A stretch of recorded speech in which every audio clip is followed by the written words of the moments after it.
Hey guys, I got a 2009 Lexus RX350 today.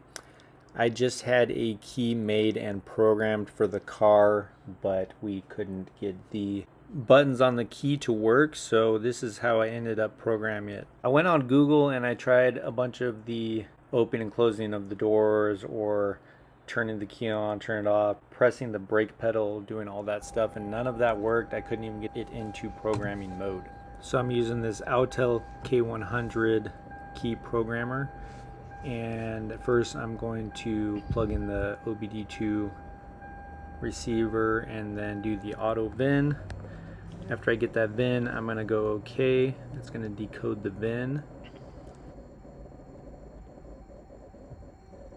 From there we're going to go to OK. If you already have a key, you're going to go to Control Unit, Remote System, Learn Remote Control, and that's going to program your remote control.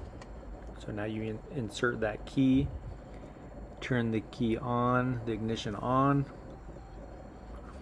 and you're going to have to press the lock and unlock button at the same time. Hold it for 1 second and then press any other button.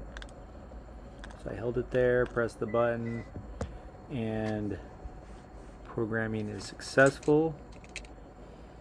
So you press those two at the same time, and then you can press door after that. So that should work, and you should be good to go after that. As you can see, that is locking and unlocking. Thanks for watching.